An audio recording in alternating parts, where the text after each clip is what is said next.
Welcome to Sierra Snapshots. I'm your host, Cheryl Noble. Our program takes a guided inside look into the wonders of the Sierra Nevada. There's gold rush history, one-of-a-kind landmarks, charming quaint towns, and spectacular natural beauty. I have the good fortune of living in the foothills in Northern California's Nevada County, where so much of this is right here in my backyard. I invite you to come along with me on a half-hour journey that will educate, inform, inspire, and offers a visually delightful experience. Hi, I'm Cheryl Noble. Welcome to today's program. We are at Malakoff Diggins State Park, which is located in the Sierra Nevada foothills, just outside of Nevada County, in Nevada City, that is, in Nevada County. And my guide today is Penelope Curtis, who is the founder of California Heritage Treks, and we're going to learn so much about this incredible, historical, one-of-a-kind state park. Here we are at one of the trailheads for the park. That's correct. It's the trailhead for the park's Malakoff Diggins loop that goes about 3 miles around the circumference of the Diggins right here themselves. And you can start down below and go to the north end and around and then come down the south end, and it's a 3-mile trek. It's a quite spectacular, lots to see, a little up and down, and most people, if they're not dawdling and enjoying the scenery, can probably do it in about a couple of hours. And just stop and go into the town, which we'll see a little bit later, the ghost town. But this is a historic and an old mining town, which was the North Bloomfield gravel mining. So what we're going to learn is this wasn't always this type of landscape. So take us there. Well, before the mine got started in, I think they started around 1852 with the hydraulic mining. This whole area was completely covered with trees and so on. You didn't see the outcropping or anything. It was much higher, about, I think that it's about 3,000 feet at the tree level there. And when the hydraulic mining got started, they started taking the huge hoses filled with water under pressure and blasting out the side. Well, they blasted down and then it started getting deeper and deeper. The idea was to get the gold that had been caught in the riverbed sedimentaries. These are old riverbeds here that were over the eons filled up. So when they call it the gravel mining, it's because they were going through the gravel of the rivers that had been flowing through here. And as they kept going down, they were scraping and scraping blasting the sides of the canyon deeper and deeper. Let's walk a little bit and take in some more of the view and the scenery and learn a little bit more. Okay, we just started on the Diggins Loop, and Penelope, what are we going to see along here? Well, we will see a lot of the gravel tailings that were produced by the hydraulic mining. The miners had to find a place to put the rock as they were going down, and they had extracted the gold. So right now we're walking along a path that is, if you look at the rocks, they're all rounded and so on. So they did come from a stream at one time. Oh, okay, interesting. We're also walking through some Douglas fir, and this is all, these trees have all come in the last 20-25 years. Some of the other trees on the side there are much older, but during the mining days, the miners cut down most of the trees for their steam and fuel. So what we have now here is a forest that has come back just because nature begins to take care of itself. Right, and nobody's whacking the trees down and letting it be. Let's stop here for a moment. The scenery behind us is quite dramatic, and that is what happened with the hydraulic blasting. That's right. You can see it, and you can also see how that is all the sedimentary rock from, you can see the gravels in layers going up. So you can see all of that. And it looks quite loose, but when you get up close and touch it, it's pretty solidified. It's cemented itself together. But what they did was to be blasting and blasting and blasting, and starting up at the top, just carving and carving and carving down. Yeah. So you can see how high it was. You know, we would have just walked over there or walked right in this, and this would have been filled up. And then the sloughing from the hydraulic got caught down below, and then that's when they would filter out the gold. Right. In the basin, whatever. Right, and then they had to get rid of it. So there's a tunnel that was opened up in order for all of the debris to wash down to the South Yuba River, which then washed all the way down to the Sacramento Valley and made the farmers quite angry. It flooded them, right? Yes. Oh my gosh. Well, part of it was not just the flooding, but all of the silt that is here.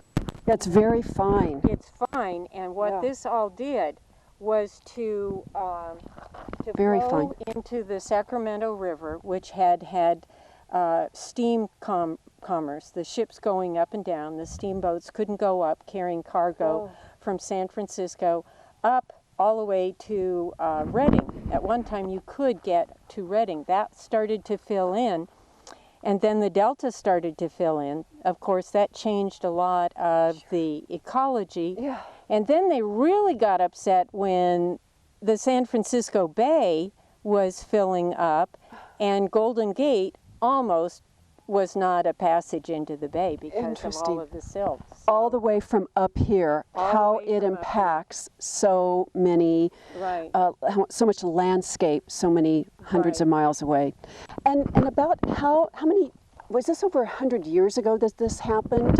It began around 1853, so, you know, it's 160 years, yes. And we're still living with that environmental disaster. And it continued until, I think that the last time that they really got away with the hydraulic mining was around the beginning of the 1890s. So that was, you know, 40 years of blasting. And the blasting, you know, Malakoff was one of them, but all throughout the foothills of the Sierra, there were many other hydraulic mining going on at the same time. Yeah. Well, let's go on down a little bit farther and see what we can learn. Okay, Penelope, which part of the loop are we on now? We just saw a trailhead that gave us either a north or south, and I wasn't paying attention. Which part of the loop are we? Well, this would be the end of the, or the beginning of the South Loop.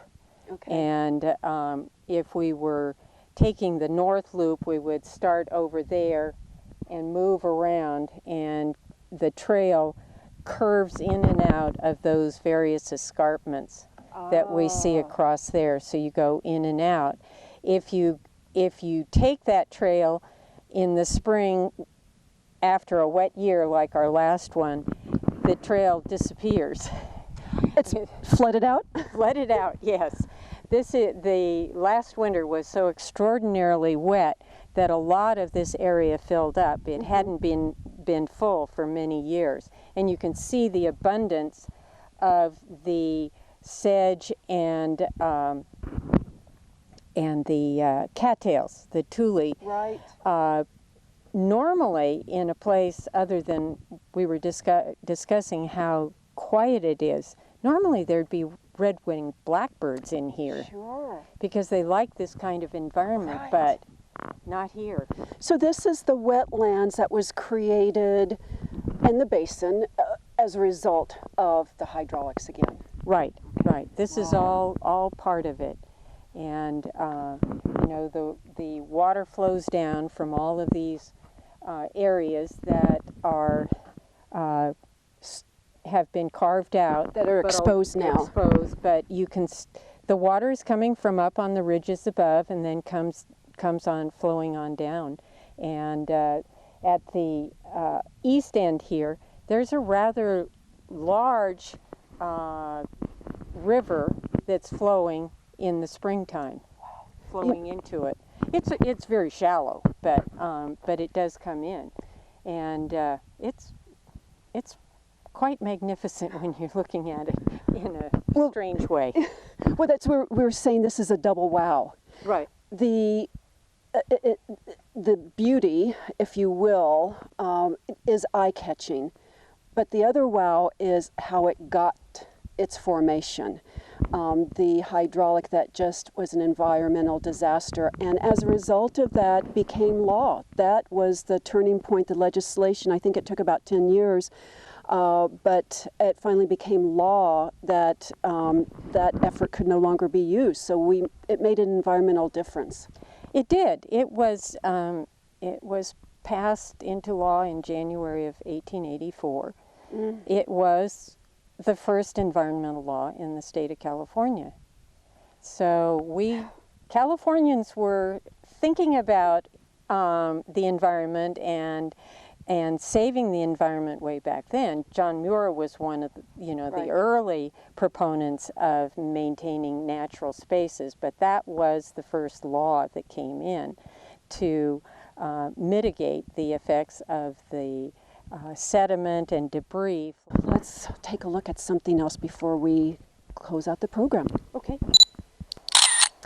One of our stops today at Malakoff Diggins is the little town that's now a ghost town called North Bloomfield. It was once called Humbug, California, and with me now is the ranger of this state park, Greg Schur, and he's going to give us a little more information and a tour of the museum and a couple other of the historical buildings. Hello, Greg. Thank you for being on the program. Welcome. Hello, thank you. Thanks for being up here at Malakoff Diggins, and hopefully today you'll get a kind of a feel of how special this park is and why it was dedicated as a California state park. This is the museum. It has all of the great artifacts. And what other buildings are here in this little town? Well, we have quite a few buildings still in town from the period which is the 1870s, 1880s, 1890s. And we have a barber shop located behind where we're, in front of where we're speaking now, and we have a saloon, drugstore, we have a grocery store or market, town market. We have another stop on our tour usually is what we call the Skidmore house, where the Skidmore family lived as well as other families, but we'll talk about that a little bit today. And then behind us here, if you look behind, we have the livery stable. And so there's quite a few buildings actually preserved here in this historic town, and today hopefully we'll get a little feel and you'll be able to go through some of those buildings with me, as well as the Cummins Hall Museum, which used to be a saloon, then it was a dance hall, and so some buildings were more than one. Multi-purpose. Yeah, more than one use as well. So when did the last residents leave here? That's a good question. The last resident was Charlie Goss, and that was in, I believe, 1972. People had long gone, left North Bloomfield. They had, yeah. And when the state parks acquired the property in 1964, by 1966 when we opened the park to the public, most of the public was already, who had been living here or, residing here, had gone. Okay. I'm anxious to see the museum, so let's go on in. Okay. So the main museum is called the Cummins Hall Museum, and this is where visitors, when they come to the park, they check in for camping and for the cabins and also for day use and so forth when we're open. And we usually have either a volunteer or a park aide or a ranger working back here. And then the historical artifacts in this portion of the museum are located in the back room here, which we can come to now and walk this way. We got to point out the bear. Oh, Is that one of the volunteers? Yeah, no, but at times it wouldn't be a bad idea to have a bear around. That's actually a grizzly bear that was donated. Okay. So as we walk back in the main museum, you'll notice that we have different displays in the museum, and it's kind of a rustic feel, which is in kind with the interpretive period as well as what we're trying to show here. And the interpretive period of this park obviously is the 1870s, 1880s, 1890s. We're looking at that period of time, especially up to 1884, which was the Sawyer decision, which didn't outlaw hydraulic mining, but it made it very difficult for people who wanted to hydraulic mine, because they had to now, after the Sawyer decision, capture their debris and their water rather than allowing it to run down into the valleys and down into Marysville, Yuba City, and Sacramento Valley, which it flooded out farms. And that's why the farmers sued the miners. And it's a little background. And that's why hydraulic mining basically died, is the lawsuit between the farmers and the miners, and the decision in 1884 that's saying, look, at hydraulic mining is causing too much damage. So here, and we have, you can see that we have pictures of the monitor. We have a display over here, the monitor. We have a diorama of the North Bloomfield Tunnel, which is the largest hydraulic mining drainage tunnel in the world. It's over 7,800 feet in length. And we have other displays in here showing historical artifacts. I'd like to take you into, with time restraint, I'd like to take you into the pharmacy, as well as the general store. Great. Let's do that now. Okay, come on. All right, Greg, we're in the pharmacy. We are. And it looks like an old pharmacy. Give us some highlights. Well, this is the Smith & Notwell Pharmacy and Drugstore in North Bloomfield. And both Smith and Notwell came here to the Gold Country wanting to open up a pharmacy in the 1870s, and they came from Pennsylvania. And the pharmacy itself, as you can see, has quite a few bottles that are from the period, 1870s, 1880s, early 1900s, on the shelves, and some of them still have their original contents in them as well. Interesting. And that's why we have portions of the pharmacy off limits to the public, at least. And then in the back of the pharmacy, once you come in the back, you'll see that there's a living area and so forth too. And many people think, and as well as I did when I first came up here, that the owners of the pharmacy lived in the back. Right. But that wasn't the case. And actually, when they closed the doors, whatever time they would close during the day, an armed guard would live in the back with his family, and they would protect the contents of the bottles. So this building wouldn't be here without the help of E. Clampus Vitus Chapter 10, as well as quite a few talented carpenters. You can see that I noticed that the cabinet top, or the countertop, is great. And the molding up above, if you want to take a look at the molding and so forth. It's, we tried to get it as close to original as we could in terms of photos and drawings and so forth to the original building. But most of the buildings in town are original. This one has such an exceptional display of the historic bottles and so forth that's really why this is such a valuable instructional tool. Now, is the pharmacy part of what's open at the park for people on weekends, that they can still come in here to the museum and the pharmacy? Correct. Through at least the information we have now, because again we're one of the unfortunately one of the 70 California state parks to be on the closure list. And the information we have now, we're still open for town tours of the park at 1:30 on Saturday and Sunday. So the museum, the main museum, the Cummins Hall Museum, will be open from 12 to 4 on Saturday and Sunday until we hear otherwise. Okay. Yes. Okay, now we're in the general market, the general store, and this is stuff that movies are made out of. This is very historic, old time. This is what you see when they make films and recreate what general stores were about. It has a little bit of everything in it. Yeah, it does. In fact, the general store in North Bloomfield was also the post office. And if you want to look over this direction, you can see that there's actually post office boxes and an area where a person would be behind and the mail was dropped off here by the stagecoach and also picked up by the stagecoach as well. So yeah, the general store had just about everything. I mean, from cigar cutters, which we have over here, to coffee grinders, root beer barrels. You had different traps for animals. You had a bathtub up here, and in the back, that's where the money or gold was exchanged for the items. But this store, and one of the things I love the most about the store is the wooden ladders that come up, and you would go take the wooden ladders all the way across each direction to get the items on top. To get the items off the shelf. Yeah, and up there is the powder, so you had to keep that explosive, keep that away from. Yeah, it's important to keep the dynamite up high. So that was the Hercules powder, and then you had just about everything here. You sold clothes on this side over here, fabric if you wanted to make your own clothes, which most people had to do. You had hats that were sold here. Just about everything you could get in the general store. So it was a one-stop fits all. Oh, I love it. I love it. Okay, now on the counter, which the visitors are allowed to pick up, is the photo of the original exterior.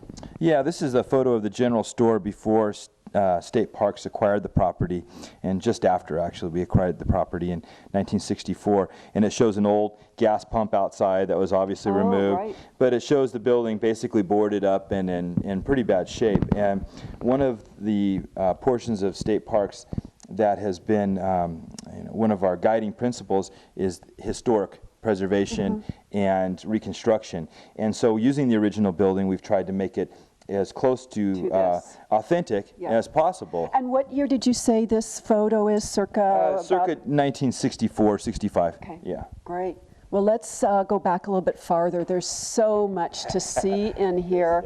And what is this piece of paper roll here? What was that used for? That kind of caught my eye. That was used for wrapping items, for gift wrapping and so forth. And some of the items in here have real beneficial use in terms of today. We could actually learn a lot from these items as well, because all of these inventions started with ideas and so forth. So don't need the fancy paper, just get it wrapped with some string and go. And I like the coffee maker. This is, I mean, the coffee grinder. I could see putting this on a shelf in someone's house, and now probably break most of the shelves that we have. It weighs so much. So the coffee grinder, and then cheese cutters were here.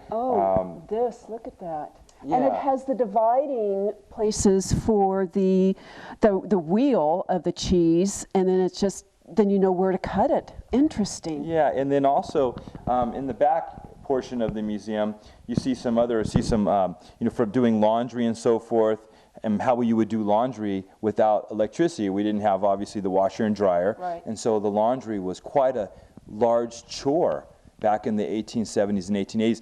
And the real benefit of having a store like this is not only, can people come back and say, well, my grandfather or grandmother had these items, or I've seen these before, this is the way I was raised, if someone is a little bit from an older generation. But children can come in, because we have lots of school groups here each year. And the children can come in and they can learn how things were done before modern times, and how difficult it was in a lot of instances, like just doing laundry. Greg, we're wrapping up your portion of the program. Thank you so much for the tours on the buildings, the museum. Across the street is the saloon. We're standing off and signing off here in front of the owner's home, the Skidmores, you were telling us. There's so much to see here. There's so much history, the value that this one location preserving. Tell us what the status is of the park. What we can do to help, because the impact would be huge to California to lose this park. It really would. A lot of times when people come to the park, they're concerned obviously about the park because they use parks and they enjoy parks and they want to learn about the history. And so I'm a lot of times preaching to the choir. But in terms of what would be lost here, if this park were to experience a full closure, and we are on one of the 70 parks on the closure list, if it were to experience a full closure, it's hard to say exactly what would happen, because would there be a caretaker here Who would that be? Would they board up the buildings and would they take all the items out? We don't know. Gosh. At this point, we don't know. But what we do know is that we've taken dramatic budget cuts State Parks has over the last 3-4 years, and we continue to. So our reductions in services are going to happen whether we want it to or not. And what that means at this point, our campground is closed, and it closed after Labor Day weekend, and we have 30 campsites plus a group camp. And it's off reservations, obviously, until further notice. Our cabins, we have 3 rental cabins in town, and they are closing directly after this month, which is September. So October 1st, they're closed until further notice.